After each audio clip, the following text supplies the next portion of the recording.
Hey everybody, Tim here with today's episode of Star Trek Voyager, Season 7, Episode 23, Homestead.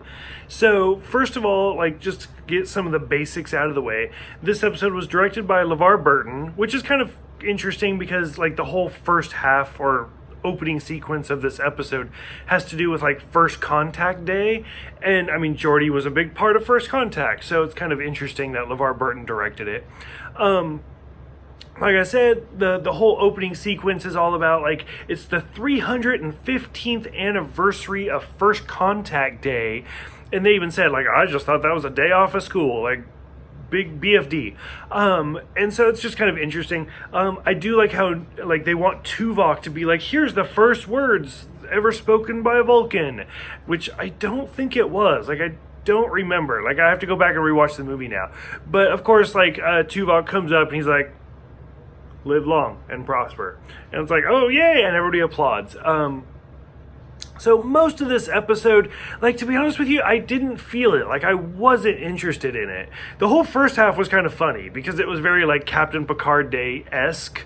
That's what it reminded me of. So basically, the whole episode kind of boils down to, hey, we're only 3 episodes away from the series finale. How can we get Neelix off the ship?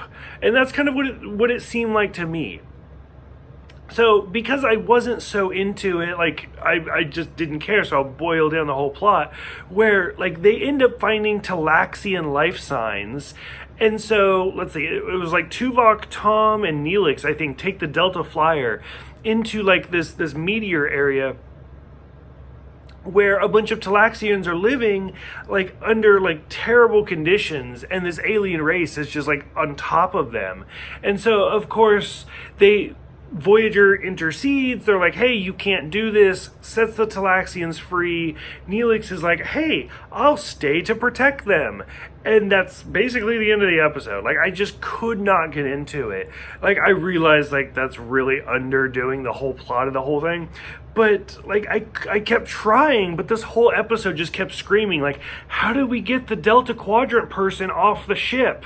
And that's all it was to me. The opening sequence was great. The ending sequence where Tuvok and Neelix make peace and then Tuvok dances where he shakes his foot was great. I loved that scene.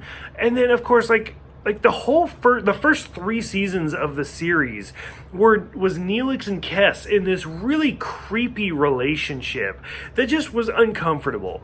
And then we saw Neelix kind of get involved with a couple of other people, most notably or most recently was the Klingon woman, and now he finds a Talaxian woman with a kid, and he's just you're my new family.